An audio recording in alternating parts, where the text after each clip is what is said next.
Okay, hey there, folks. Even though convention signings and other live events are back on track, I figured I'd keep bringing book tour to you. So, welcome to Russ's Rockin' Rollercoaster, intriguing interviews with creative minds. Okay, let's start. Try that again. As the show continues to evolve, we're diving deeper into the dark and creepy side of fiction. So, please welcome tonight's guest, my pal ERRICK NUNNALLY. ERRICK is a graphic designer and the author of various sci-fi and horror novels, novellas, and short fiction, including White Lightning Wears a Cape, Blood for the Sun, and more. Welcome back, ERRICK. Yeah, thanks for having me back, Russ. I mean, since the disaster the last time, so All right, just a heads up to the folks at home. Feel free to send me notes or questions you have for ERRICK in the chat box during the show, and we'll get to a few at the end. Okay, as we always do, we'll start at the beginning. Where were you born? Where'd you grow up?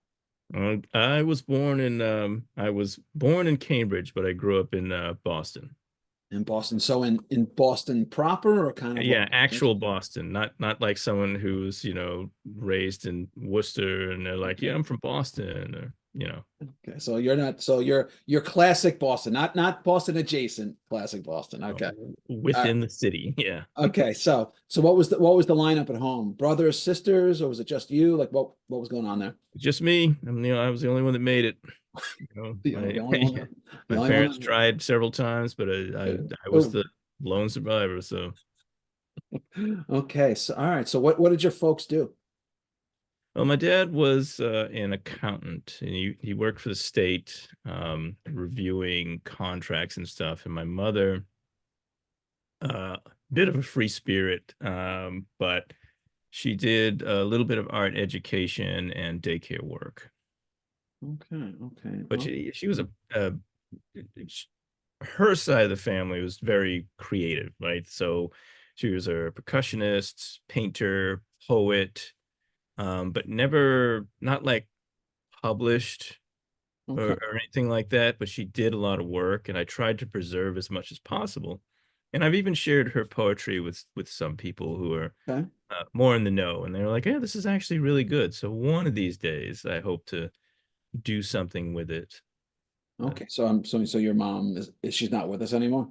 no, she's not. She died in 2009, Oh, and okay. Okay. my father passed away in 2023, actually. Oh well, my condolences. Sorry to hear that. Thank you. So so wait, so I want to know about, so your mom was a percuss, so I'm a drummer myself. Ah, So so what was her, I mean, was she, like a classic drummer, or was she like like a bongos, or was it kind yeah. of A lot of hand percussion, uh, okay. mostly that self-taught, like she wasn't formally taught. She just really loved music. And there's a lot of it's funny, there's a lot of stuff that she listened to, on the record player. Uh, and I remember these things from like when I would go to bed, like, and she would go and listen to classical music or Stevie Wonder or something like. So there's very particular songs that are kind of embedded in my head, that I literally have a hard time listening to today because they're tied so tightly to her memory. Huh. And there's actually a bunch of music that she had. So you know my dad held on to all these records that I went to get him when he passed away. I was like, what? He still has these records. He hasn't had a record player in like decades, but Right. I'm more than happy to take them. And there's a bunch of stuff that was missing over the years. I don't know who took them, like, sort of the original run of Earth, Wind, and Fire, Stevie Wonder's first few records, things like that, the things that people would recognize. Right. But all the Diodato records were still there, for instance. Stuff like that is, I was happy to take, but I do miss all those other things. But So when I was a kid, I of all the things I felt I did and didn't have, one of the things I did have was music was always playing in my house, always. I'm I'm talking about even like early 70s, every single day, my house was filled with Fleetwood Mac, Billy Joel, Elton John, Simon and Garfunkel, and on and on. So did you hear, like, was your house like just like full of sound, or was it just sort of, sometimes we'll be playing, or was it just sort of like, was it like another character living in your house? Yeah, yeah, yes. Like the short answer is yes. And like, we're roughly the same age. And so we remember the pre-digital age, right? Now, Yes. everybody can now retreat into their own little sphere of things. But, back in the day, you would gather around a reel-to-reel or a record Hmm. player, that's kind of always going. And, there weren't that many channels on TV. Right. So music was the core of most gatherings. So there was a lot of that. Yeah, there was a lot of that. My mom, she really enjoyed Noel Pointer, like I said, Earth, Wind and Fire, Noel Yep. Pointer, Diodato, um, just a lot of funk and soul and Mm. jazz and some classical. Okay. And I'm pressed to remember all of these things like Of right off the course. top of my head, Right. but yeah, that stuff was always going on. Okay. Yeah, and So, people would get together and play cards. yep. There would be a lot of during the summer and spring, a lot of barbecues, Yep. a lot of family gatherings and whatnot. And that and I realize now that there was no impediments to it. Hmm. People weren't as spread out as they were, and Right. that's just what you did. So was so you were so was there a lot of there was a lot of extended family that was close to, so there's geographic closeness and then there's interpersonal closeness. Did you have both, or was it, sometimes you could be with your family but not really with your family? Like Yeah. what was that situation like for you? Well, thanks to the hot mess, the aftermath of civil rights and segregation and all that, and Right. Boston's an extremely red line city. Sure. Uh, to this day, like my entire family was within Southern Dorchester and Roxbury, so everyone was pretty close. I got a number of cousins that I grew up with that were more like brothers and sisters in the early parts of my life Right. because Right. we were Right. always together. Do those relationships endure? Are you guys still close? Um, yes and no. Like it's we haven't necessarily grown apart. Like I don't talk to them anymore. It's more like we just do different things. Right. You know, Right. Right. we were Okay. just different people when we grew up. For sure, for sure. So as you mentioned, Boston certainly has had its share of, racial disharmony. Mm, Um, so, the civil rights, the peak of the civil rights movement really happened probably right before we were born. hmm Right, mid 60s, late 60s. So that disharmony, was it part of, even though it was a little bit the aftermath, was it a part of your life, or were you able to pretty much kind of just go about your business? It was part of my life. Like there were parts of the city that we were warned not to go into, like South Boston, right? You Right. don't go into Southie, all those white kids down there will kill you. And there was, and this was because of busing, when the buses passed through or near there, all these people came out and stoned the buses, and there were riots on City Hall Plaza. And when I look at I've looked up newspapers from the year I was born. Right. And, I look at the news and what was going on in the world. And I'm like, I can't imagine how my parents factored in the decision. Like, I'm going to bring a child into this. Right. This would be a good idea. Let's raise somebody in this mess. So yeah, it was very much a part of my life, and it heavily influenced the I'm just going to transition to it. I have a short novel coming out in 2025 called The Queen of Saturn and the Prince in Waiting, and it's essentially a coming of age story that takes place in the aftermath of Right. the civil rights era. And a lot of my experiences are mixed into this book. It uh, who knows how much of that is true and not. Nobody can verify it, but Right. there it is. That's Yeah. all in there. Yeah. So, I mean, I've mentioned this on the show once or twice before. So when I was a kid, under, 5, 6 years old, I can't remember, I want to say first grade, and it was a dual classroom because there was space shortage. It was the first and second grade were in the same physical room. So there's like Mm-hmm. 60 kids, and they basically just put like a piece of tape down the road, down Yeah. the room. That half was second grade, this half was first grade. I was the other white kid at that time. Just because That's just what the demographics were. And at that time, it wasn't weird to me because I was 5. I didn't know. Like Yeah, this when is you're a kid, yeah. like, yeah, I didn't know. And then a few years later, I was about 7. I moved to the suburbs, and everybody was white. Everybody. And I thought, like, at the beginning, I thought, I was like to myself, I'm like, this place is weird. Why are there so many white people here? Which was weird for me to say. And then over a certain amount of time, you readjust, and I stopped thinking about it. Yeah. For you, when you were in school, was it a segregated population? Was it integrated? What was it like for you back then? Well, two things. One, at the time, so Mattapan and Roxbury were almost 100% black. Like it was remarkable to see a white person. However, a lot of the teachers were white, and the people running the schools, and property owners and Right. businesses and things like that. But not socially, right? Nobody lived there. Um, so, but once I got started middle school, my parents signed me up for a program called Metco. It's the Metropolitan something or other, but it was a program to bus kids from the inner city out to the suburbs to take advantage of public schools Right. in the suburbs. And I got bused to Marblehead, which was a really bizarre experience, through the second half of middle school and all the way through high school. Bizarre how? It was at the time, it was such a significant cultural shift. Because this is before people started to embrace the essentially inventions of Black culture.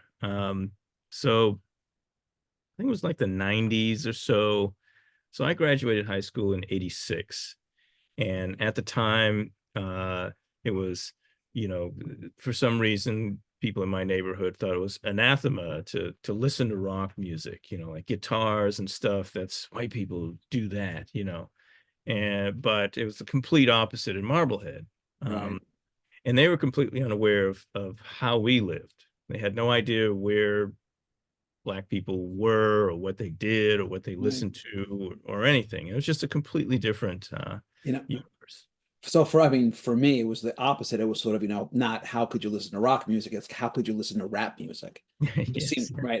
Because I just last week, in fact, I rewatched Straight Outta Compton. I saw it when it Mhm. came out, Mhm. and I watched it again in the last, I don't know, 10, 15 years. I've had my own sort of, like, rap awakening. And I listened to a decent amount of rap, and I hear it now in a completely different way than I did then, because I was so completely ignorant. I had no idea. And I remember at the time when NWA came out, I was 15 or whatever it was. And, like, what did I know about anything? Right. You see a Mhm. few things on the news like, oh, NWA, who are these animals? Who are these maniacs? And but then when you learn the story, as happens with, and there was another great series on Hulu. It was about, like, The Wu-Tang, Wu-Tang?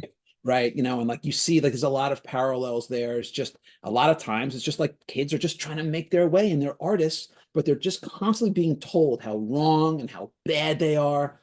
Oh yeah. They're not really, why am I bad? Because I don't look like you? Like, that's my crime. And it just keeps compounding. And the more that they try to exert their own sense of independence and a voice, then the more they get pushed back on, and it escalates, and then it becomes this false myth about what's really going on. And unless you really know, if you're just a tourist, you're going to pick up on the clickbait of the day. And that's all Yeah. you know. But that doesn't Mhm. mean you know anything. Yeah. Well, this is the institutionalization of this kind of thinking, Yeah. right? It just gets handed down, and Yeah. people learn it, and it's really interesting to see it breaking down in my kids' generation. Right. They really are okay, because they're okay with so many of these Right. things that have caused so much anxiety leading up to this point, which I know is frustrating to folks who want the status quo to stay the same, but Right. they're going to die one day, and they're the ones who are going to be, setting the tone. That's right.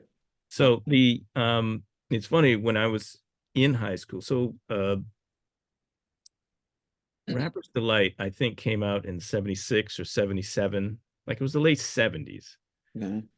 But kids at school started to hear it in the mid 80s, right? So it had been around for over a decade, or around a decade by the time that they started to hear it. And sometimes somebody would come up to me and say, "Hey man, have you ever heard this?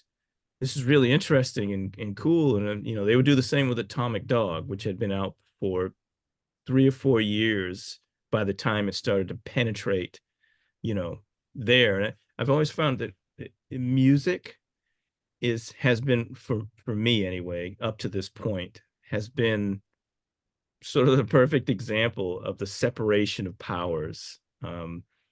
Because there was black people listen to this music and white Right. people listen to that music. And um when you look at the the origins of hip hop, like hip hop was one of the last three genres of music to be created, and those three genres are both a musical genre and a culture, right? So punk, metal, and hip hop are both musical genres and cultures. Like people live it, people listen to it, right?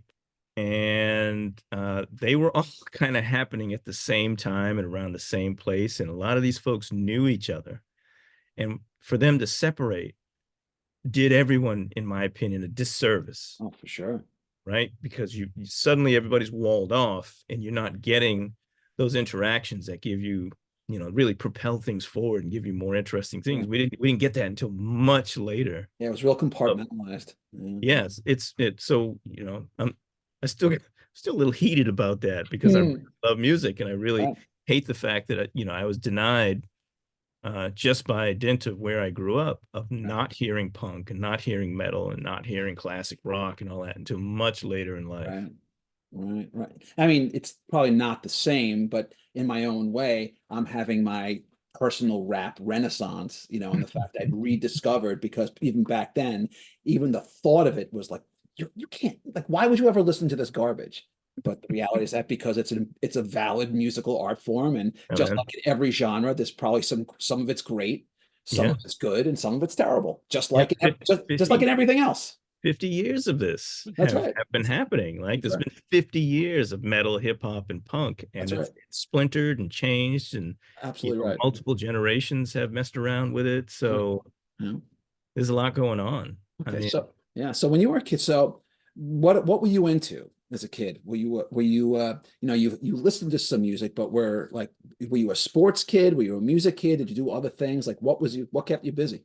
oh man, like just like all the other writers, I was into all the nerdly stuff, the fantasy, science fiction, um, uh, thrillers and crime and all that came later. I feel Right. like fantasy is sort of the gateway drug for this type Right. of thing. So what And so which ones so what were your gateway drugs? What were your big jams back then? um I really enjoy I never read Lord of the Rings, right? And the reason for this is because It's I like was the four only one. million pages long. Oh, people who love it, I'm so sorry, but I've never been able to read it. It's so boring. Yeah. That's just me. Right. Clearly, it's an incredible piece of work. Of It course. just Right. doesn't work for me. But Right. um, the thing is, I didn't read those things because nobody else was reading around me. I was the only one who was reading. Okay. So I kind of meandered through fantasy in a way that I missed the things that most people read. And my theory for that is that, someone will say, "Hey man, have you read this?" Right. You're around other readers, they'll suggest things and Right. everybody starts reading the same thing. But if you're in the wilderness by yourself, Yeah, I was just reading whatever caught my attention, or yeah, I'd have to kind of wander through all the books behind me to remember all the things that I read. But like Robert Aspirin pops into my head, like his fantasy stuff. I really enjoyed a lot of the humorous things. What's it, Piers Anthony, the Xanth stuff early on. These things get a little weird when they run a little too long. right, right, right. Wild Cards, that was Okay, right. Yeah. one of the things that I read a lot of. That was a huge inspiration for Lightning Wizard Red Cape. Right. Um, But yeah, that was the types of thing, and also since I wasn't in a reading environment in Right. that way, Mm. I experienced a lot of adaptations of work before I knew that they were novels. Hmm. Like what? Ugh, um, Jesus Christ, just about any most fantasy and science fiction movies were being adapted from short stories and novels, Right. and I had no idea that they existed in that way Right. because I didn't read them first and go, oh, cool, they made a movie out of it. Let's watch that. So what were the so what was so what were you like a were you like a Star Trek guy or a Star Wars guy or you went something else? Like what was your thing? Well, Star Wars, I think Star Wars really blew my mind. And all the things that came after it. Right. I saw Forbidden Planet um when I was really young because where the bedroom was, if I scooted up in my bed and the door was open, I could see the TV. So the first time I saw Forbidden Planet, I was not supposed to be watching Forbidden Planet, and it scared Right. the shit out of me because, I mean, I was a kid, and Right. it's a really great movie that deals with your imagination, Right. basically Yeah. running wild in reality. So yeah, all of that when the monster, is the invisible monster's leaving footprints and bending the stairs as it walks into the ship, then it murders somebody up there. I'm just laying in bed freaking out because like those were all the scenes that you didn't need to hear the dialogue, Right. because I couldn't really hear the dialogue and really know what was going on, but those scenes don't require any dialogue and they're Right. terrifying. So you were kind of a closet nerd back then, I guess. Yeah, kind of. Yeah, a lot of comic books, a lot of Right. comic books. My mom read me comics when I was Okay. What were before I your could read. so what were your favorite comics? Marvel stuff. Mm, Yeah. Just okay. broadly speaking, Marvel stuff, Marvel superhero stuff. Yeah. Okay. Okay. Yeah. Yeah. So all right. So you got a little older. You joined the Marines. Yeah. Was that out of a sense of duty? Was it opportunity? Was something else? I mean, what was the motivation? Oh, I was super into, killing people for the country. That was just no, that's not what it was at all. I didn't I I finished high school, or I was finishing high school, and I really had no idea what I wanted to do, but I knew I didn't want to bag groceries or Right. pump gas at a station or something like that. And, every high school had somebody coming to it doing recruiting. Right. And I was like, okay, well, I could join the military. Everybody in my family has served, like all the Okay. way back to the Civil War. Oh, really? Wow. Oh yeah. Yeah, yeah. Yeah, there's a kind of an interesting story with that. So tell it. Well, so my first novel, Blood for the Sun, involves a werewolf. He's a long-lived werewolf who's got a supernatural Alzheimer's, and essentially he's trying to solve crimes that involve missing or murdered children because it's a complex puzzle, right? So this is something that people do when they have Alzheimer's or dementia. Like you can stave off memory loss by engaging your mind, right? Right. Yep. So, but his background is that his father escaped slavery in Louisiana, went up the Mississippi into Canada, and married a Kainai woman in Saskatchewan, um, one of the Blood tribe. This is broader speaking, the Blackfoot group of people. And it was just the background that I came up with for him. And years later, about 10 years ago, a cousin I was unaware of had reached out to my uncle with sort of a treasure trove of family information because I was completely unaware of my family history prior to, only the people that I knew. Like I knew my grandfather, Right. and that was it. I didn't know his parents or his brothers and sisters or anything like that. And there's lots of mysterious reasons for that, but Hmm. so this cousin I'd never known of that lived in Roxbury, right where we were, sends my uncle all this information. My uncle's not computer savvy, so he calls me. He's like, "Do you, this is going down. I want you to connect with him and find out this information." So come to find out that I have my great grandfather, Moses Johnson, had escaped slavery and married a Native American woman of the Ponkapoag tribe. And he fought in the Civil War, and he got, he earned medals, and he got his pension and all that stuff. And I had, there's a whole bunch of family I was unaware of in Cambridge. Hmm, And one of them was, I don't know if you know the writer Jewel Gomez. I don't. Okay, well, she's a cousin, and Huh. yeah, she's there's a documentary on her, and she was uh she'd written a lot of supernatural fiction that is very popular. She has an audience and all that. And in fact, one of the covers that I designed for Haverhill Press, Michelle Renee Lane's first novel, Invisible Chains, in the back, one of the blurbs is from Jewel. And Hmm, when I met her, I was like, "Why is your name so familiar? Like, right. where am I remembering this from?" And it was because I designed this cover that had Wow, a that's blurb on it. trippy. Yeah, so Michelle was a big fan of Jewel, and got a blurb from her. It's Wow. just Okay. all these weird connections. Yeah, Okay. Wow. Okay. So you're in the for how long were you in the Marines? 4 years. 4 years. So were you deployed at all? Did you see combat or Oh no? God, no. I missed Okay. the first Gulf War by a few months because I got injured. And weirdly enough, the battle group that I was a part of, so Mhm. Brian Keene was in the Navy, and he was deployed at the same time in the same battle group. Really? Yeah, That's that's random. yeah, it's super random. Wow. Okay.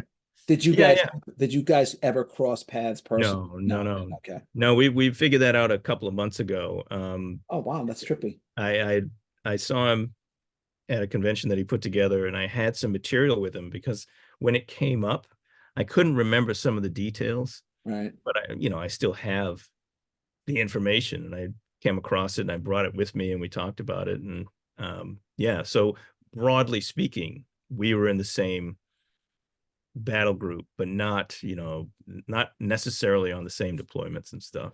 Hmm, trippy. Yeah, it's So kooky, but I got medically discharged about 3 months before the end of my full term because I broke my ankle like really bad. oof. So what did you take, what, if anything, did you take away from, so you were in the Marines 4 years, like what did you take away from that experience? Nothing good. Nothing good. And I don't mean that like I didn't learn anything that I don't think is good. I think I did.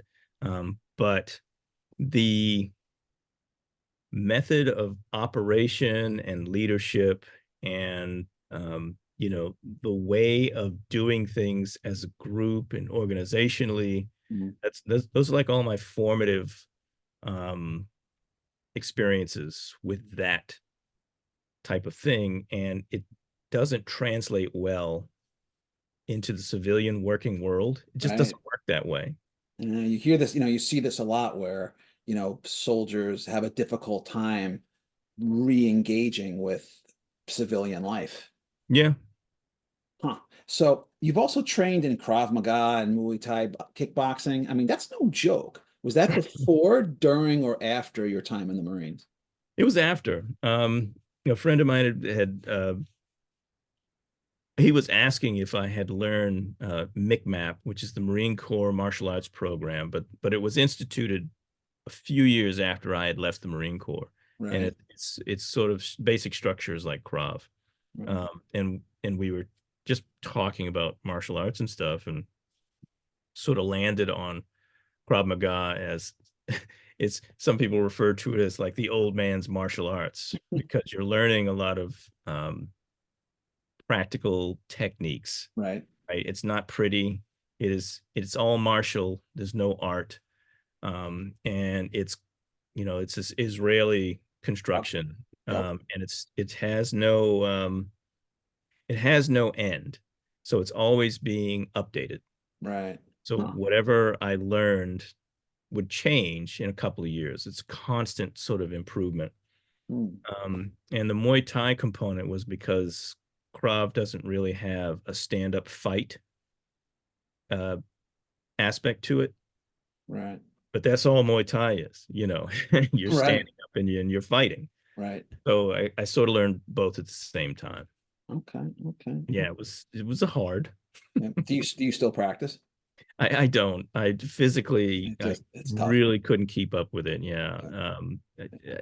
I'm just, you know, all over the years, this is too much wear and tear. And also it's a lifestyle, right? To That's exactly commit. right. Yeah, to Yeah. continue to roll with it, to go through your second, third, fourth, fifth, sixth degree. That's kind of the primary thing in your life. And it wasn't the primary thing in my life. Yeah. Well, that, I In mean, terms of, right. I keep up with it in terms of I like to be able to defend myself if I have to, but I am Right. not, you know, training for another Yeah. level. Yeah. Once upon a time, I did some Tai Chi and some Chinese kickboxing, and then I hurt my back. And then, you know, what I saw was if I was going to get really good, I kind of had to be part of like that culture. Yeah, I'm not a joiner in that way for the most part. I wanted to do my own thing, and I just saw that like it just wasn't going to happen unless I went all in and I had other things to do. But anyway, yeah. so talk to me about when did you first get serious about writing your fiction? Um, in 20, no, no. So in 2008, there was the big market crash, Yep. and you know, we were feeling that for well over a decade. But I got laid off from my job, and I was unemployed for a couple of years. And I I made a list for myself of things I wanted to try. There was like teaching, this, that, and the other, a number of things, but writing this novel that I had in my head was one of them. So I spent the next, you know, 3, 4 years working on this novel and sold it in 2014. So that was the first publication. It was an elevator pitch too, which was really funny. It was literally an elevator pitch. I was in an elevator. Get out And of here. Were you really? yeah, So yeah. pitch me. What was the pitch? Well, let me back up a little bit. So I had went to a writing retreat called Pen to Press in New Orleans, Okay. and one of the components of it was uh, boiling your idea down to an elevator pitch. And so I had this, I just had this on the tip of my tongue. It's what I try to do with everything. Um, and I was at a convention called AnthoCon, Okay. which ran 3 times. So I went to all three. I really enjoyed it. But I happened to be in the elevator with one of the editors after speaking with everybody, you know, just casually on the Right. floor. Just happened to be in the elevator with this editor, and they said, so you wrote something. Tell me what it is. And I was Right. like, well, I wrote this novel about a long-lived werewolf who has a kind of supernatural Alzheimer's and spends his time searching for solving crimes involving murdered or missing children. And she was like, wow, that's really interesting. You know, doors open up. Send it to me. Here's my information. And you know, one thing led to another, and I sold it. Wow, an elevator pitch in an elevator. All right, rock on. Yeah, yeah, yeah. So I mean, that would be a piece of writing advice for anybody, I think, to Right. have, you Right. know, that condensed version. A lot of people think of it as like, oh, it's Jaws meets Alien, right? And that I think that'll help you conceptualize it. But if you Right. can burn it down to Yeah. a couple of sentences It's that are coherent, which is not easy to do. it's not easy to do. It took a long time to come Yeah, up with that. Yeah, it takes me months to distill it to the point where like you got to be able to say it over and over and over. It's like an actor learning their lines on stage, and yeah, you're like, no, I had the inflection in the wrong place. yep, That's the wrong word. yep. I have the sentences in the wrong order. You Yeah. know, I'm Yeah, t- and if you're going to conventions or things where you're going to meet editors and agents and potential partners and things like that, you really need to be able to rattle that off yeah, kind of you quickly got to because be you on don't your get game. Yeah, you don't get a lot of alone time at a No, you conference, don't. but you No. might get 2 or 3 minutes where it's And you just and you coming on. never know when the 2 or 3 minutes is coming. You never know.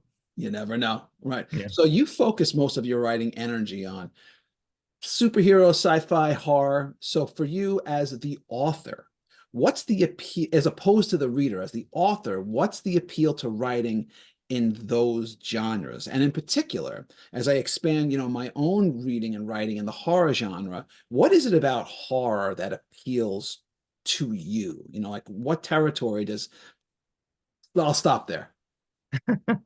Well, I think as much as I love science fiction, I've read a lot of it. I don't write much of it. Um, the genre, I, I I'm not quite sure how to say it, but like I don't feel like I write sci-fi well enough for the standards that I'm used to. Um, and my experiences and my other interests lend themselves to horror thrillers Mm, more than anything, right? I have a ton of interest in superhero stuff, so almost everything I yeah. write has a thriller aspect. Yep. Almost everything I write has a horror aspect, whether it's in the genre or not. And I enjoyed a whole lot of books in what became known as the urban fantasy Right. category. I mean, I hate that. I hate that name for I it. know.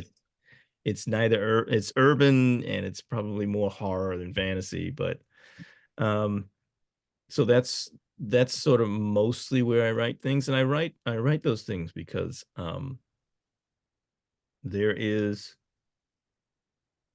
there's horror that truly wanders, it really mines the pits of human suffering, misery, horror specifically. Right. But I've always enjoyed pulp pulp style stories. Right. And what Me always too. bugged me about pulp style stories is that the protagonist would go through this completely insane, absolutely horrific adventure and would pop out of the other side ready for another one. Right. And I became interested in the degradation of a character as they go along through horrific experiences. Right. And the other aspect of it was I don't I'm as much as I'm interested in reading sociopolitical stuff and history, Right. nonfiction work, I don't necessarily want to write in that because it's awful. Like what's actually happened and what we're actually doing is absolutely terrible and it's real. And I Yeah. want to escape from that. I want, Right. when I'm reading, I'm really enjoying the thrills of something really escaping from what reality is. Yep. So that's kind of, I think that's where the interest in superhero stuff came from. But the superhero stuff, when I grew up, Right. didn't have enough of an edge to it. Yeah. No, I mean, you and I think we're sort of mind melded in that way. I write a lot of, my style is a bit pulpier, but I also, I have this ongoing series with Angela Hardwick where if you're gonna do like serious stuff affects you like it does. It's like it's not realistic to think that you're gonna go through the depths of hell, whatever that hell is, and then wake up and be like, all right, well, that was a hell of a thing. What's Yeah, next? It's like nothing changed. like no, like, and if you talk, like, and I've Mhm. spoken to a lot of law enforcement officers, and I say, well, how do you get over all the terrible things that you've seen? And they go, you don't. Yeah, you don't. You don't. You don't. Yeah, yeah, Okay, yeah. so just a quick interlude for the folks who came in a little late. If you have any questions or comments for Eric, put them in the chat box and we'll get to a few at the end. Okay, so as someone who writes to varying degrees about superheroes and has a fascination with superheroes, Mhm. so there's a lot of chatter these days, in particular about TV and film, about superhero fatigue.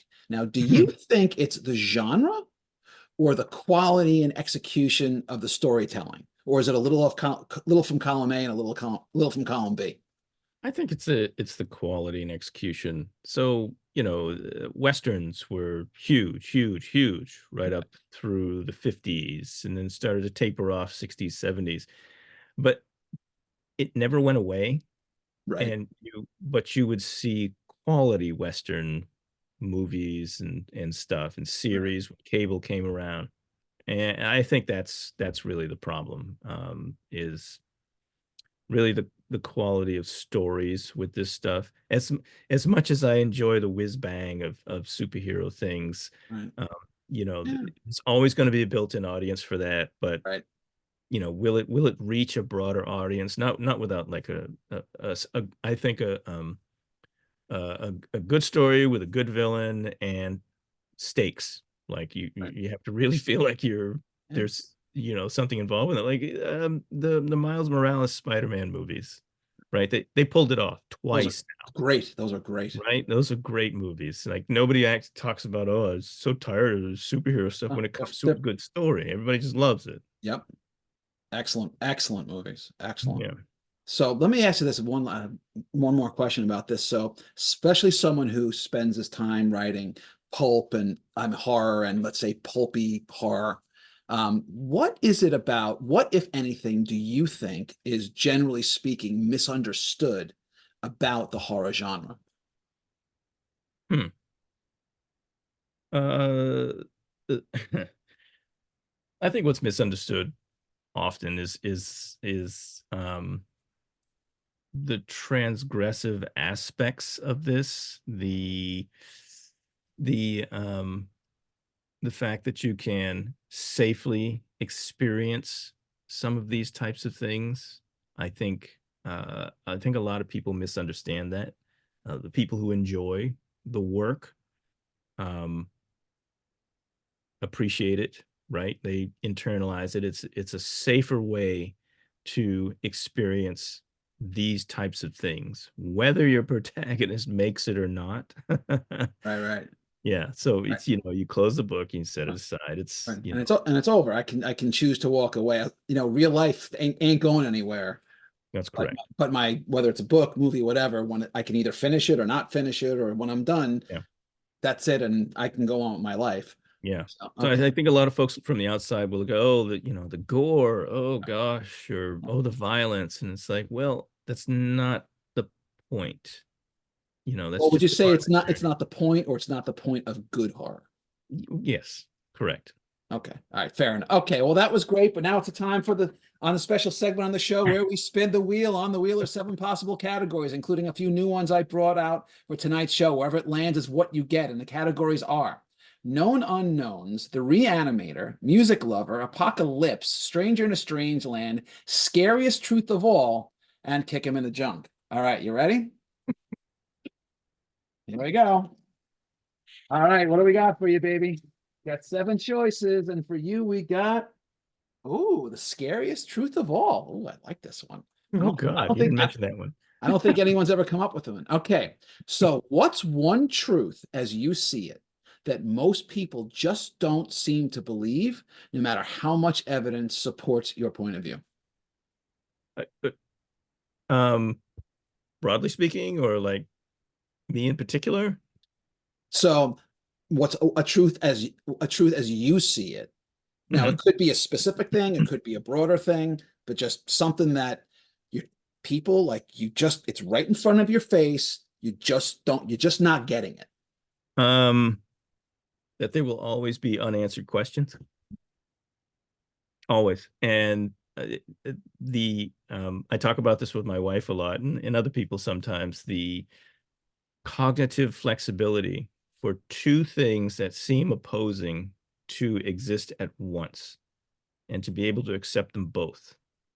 I think that's an absolute truth that more people would be comfortable with life if they could accept that.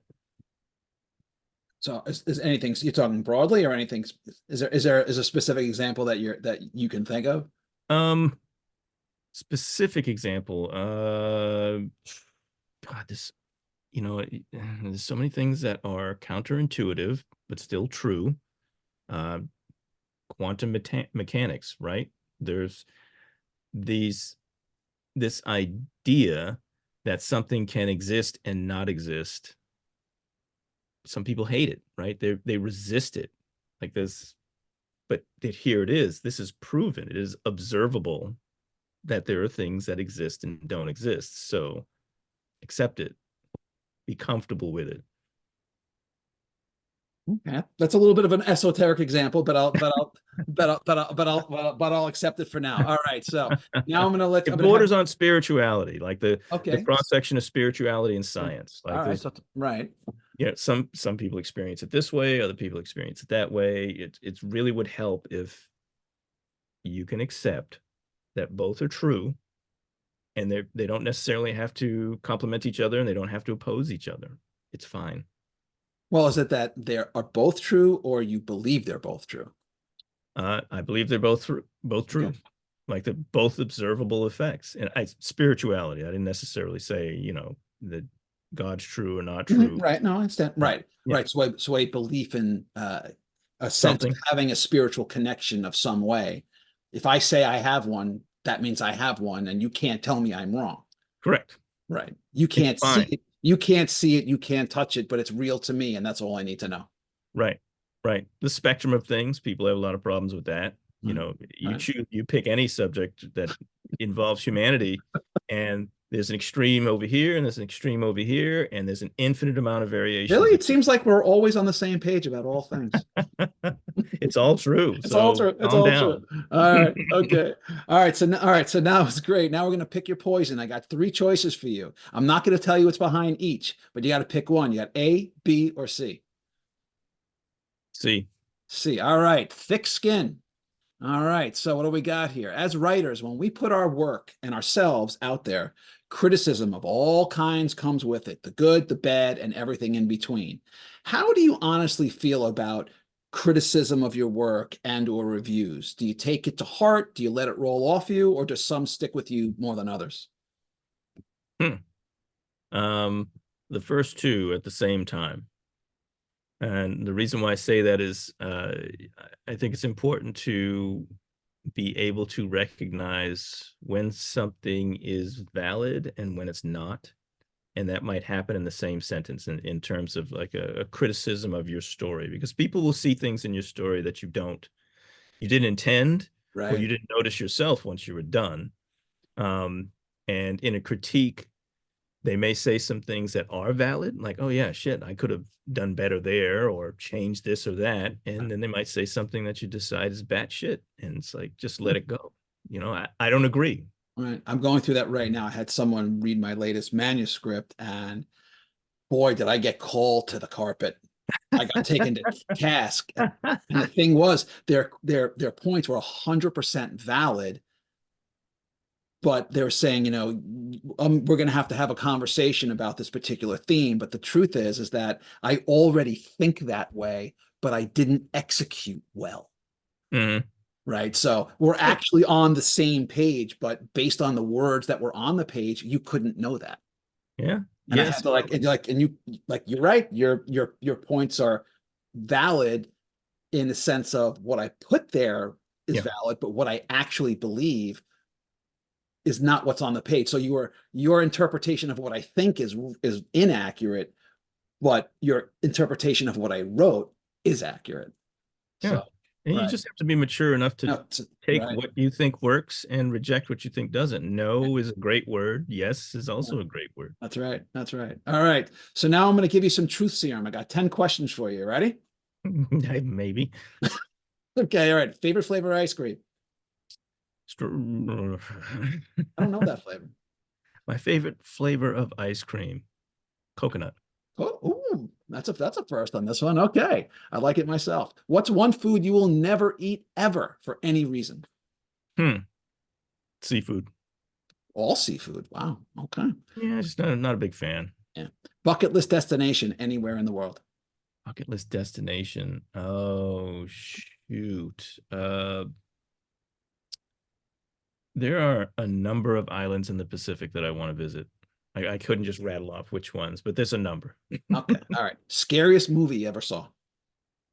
Scariest movie I ever saw. For some reason, what scared me? Oh, Prophecy. Okay. For If you some could reason, it just scared the okay. shit out of me when I was. It Fair sticks enough. with me. Okay. If you could have one superpower, what would it be? Um, Do you know the kid from the New Mutants, Cypher? His I, ability was I don't. to understand and speak any language. Oh God, that is so what I want. It really is. I don't want to be invisible or fly or have Right. super strength, but if I could do that, I feel like that would be an incredible superpower. Yes. Wow. You know what? That's amazing. You're the only person I know who said that to me, other than me. There you go. All right. Okay. Do you play any musical instruments? And if not, which one, if you could? Oh, if I could, piano, but I don't. Yeah, Okay. Cats or dogs? cats. Favorite cocktail? And if you don't drink, your favorite unwind beverage? My favorite cocktail. It's got to be a Negroni. Macaroni. Okay. There you go. All right. You can see a live performance, sports, music, theater, whatever, any seat, any venue, any time in history. What's your choice? Ugh, I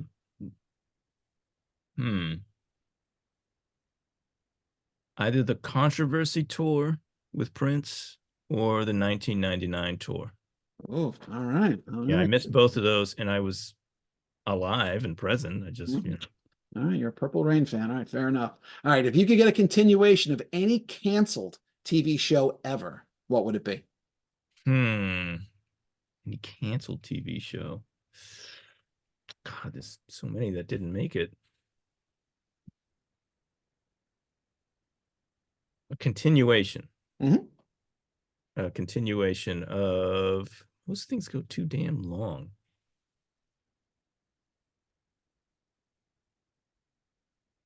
Oh shit, there were so many. You know what? Manimal. Better, of course, of course. All right, so now we're going to go to our advice column. You and I are both in the writing business. So, what's the best and worst writing advice someone ever gave you? The best and worst.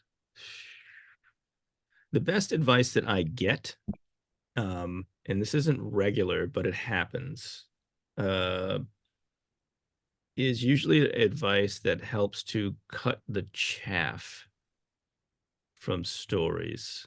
Some people, so a lot, there's a handful of editors, well, there's a number of editors out there that can look at a story and they won't go line by line, but they'll recognize something that you're doing front to back and say, take out things like this and like that and tighten up things like this, like it. And the whole story becomes something that they can take the time to go line by line through. It's really hard to quantify that one, but So, that's like kill your darlings. yeah, it's kind of the best that I get. And then, that's the best kind of editing that I get when it's like this broad look at something. And it's like, yeah, well, if you're doing this, so don't do that, take it out or add this, Everything's great about your story except for the plot, the characters, and every word that you used. Like, thank God I've never heard that. Oh, but Right. the worst Yeah. advice I have gotten was to um so in the urban fantasy genre, Right. most protagonists are women. Right. Most protagonists are white women. Right. So, I was advised to change my character to a woman. Change this, but there's reasons. Like there's a whole lot of reasons for what he is and who he is and why Right. he's. So yeah, that was terrible advice. All right. Fair enough. Okay. So we're going to take some questions if we have any. Following a trend. There you go. I don't see any in the chat box. So, all right. So I'm going to share my screen. I got some goodies for everyone. So bear with me for a moment. All right. Here we go. All right. So what do we got here? What am I So looking at? this is the last couple of years I'd finished been finishing the short novel, The Queen of Saturn, The Prince in Waiting. But in the meantime, I had managed to sell a number of short stories. This is one of the anthologies that I managed to get a short story into, And as you can see, it's edited by Nicole Givens Kurtz Yep. of Mocha Memoirs Press and Tanya Ransom. Yeah, we had Nicole on the show last year talking about this. They're both brilliant. Yeah. And Tanya's the Night and Light podcast, which does these professional interpretations of stories, not just reading, performed on the podcast. And my story in this, right, they asked for the whole thing is an anthology of the undead. It's right there on the front. But it's atypical zombie stories, and they're told with the idea of being part of the African American diaspora. And everybody tried to do something that they hadn't seen before, which is a treat in the book. So everybody's shooting for all these different, very different, strange and interesting things that have to do with the undead. Okay. And what was yours about?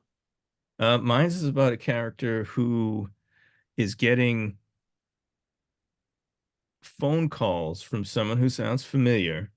They're kind of harassing phone calls to collect body parts. And he starts to find these body parts that seem to still be alive. So that's the undead aspect. Okay. Via the guidance of these random phone calls. Okay. All right. Groovy. All right. So everyone check this out. It's a great collection. And I'm sorry, and you had something else that's coming out is it this year, next year? What's your next thing? Oh, next year from Clash Books is the Queen of Satin and the Prince in Waiting. And like I said, I didn't say this, but I hate coming of age stories. And the more I thought about it, the more I was like, I should write one that I want to read. And I had been talking with a couple of people about some things from my childhood, and they're like, "Oh, you should totally write that." And I'm like, "I don't want to write that. You totally write that. I don't want to write that." And they mercilessly harassed me until I wrote this short novel. That's a mix of coming of age, science fiction, there's a crime thriller aspects to it, and it deals with a kid who's growing up in the inner city in Boston, early 70s, right after the civil rights era. His parents were part of a Black Power group that ended very poorly, explosively. There's aspects of COINTELPRO that are still around. He himself is going through a very strange puberty, and his mother insists that she's from Saturn his entire life. She insists that she's from Saturn, and she always refers to him as my prince. And the whole story sort of revolves around him sort of trying to understand why this is and what it really means. Groovy. And this will be out when? In 2025. I don't have a month yet. That's it's going to be scheduled soon. All right. Well, we'll look out for that. In the meantime, folks, pick up a copy of Blackened Roots. All right. As for me, keeping up with our sci-fi, pulp, and horror, I'll encourage you to check out Blunt Force Rising, which is the latest novel in my ongoing sci-fi thriller series featuring hard-boiled private eye Angela Hardwick. In my mind, Hardwick she's part Blade Runner, part Doctor Who, part Sarah Connor, with a little Twilight Zone mixed in. In Blunt Force Rising, Hardwick and her partner, Eric Whistler, are providing extra security on a Galaxy cruise ship, which you can see right there. And during an AI robotics and cybernetics conference, but that event quickly devolves into a bitter argument between the pro and anti-android community. And for me, the androids in this book are surrogates for any marginalized group who seem to engender all sorts of hatred for no apparent reason. Anyway, a murder takes place on board the cruise ship, setting off a chain of events, including a violent insurrection that will certainly test loyalties and lives and the very notion of humanity itself. No big deal. This one is also a locked room mystery thriller. So if you're up for some close quarters mayhem and a lot of cosmic blood and some gore, this one is definitely for you. Blunt Force Rising, it's available now in ebook and paperback. And I'm now finishing book 5, which of the series, which are all standalone adventures, so you can read them in any order. It'll be out in September. And Blunt Force Rising is available, and all the rest of the novels in the series are available on Amazon and published by Crazy 8 Press. All right. That's our show for tonight. I want to thank my guest, ERRICK Nunnally, for coming on and talking about his life and career. And I want thanks to everyone who's watching at home. And as always, be generous, be kind, be gentle of spirit. And for God's sakes, go read a book. And I'll see you all next week. Take care, guys. Bye Good now. night. All right. Bye now and have a good week. I'll see you.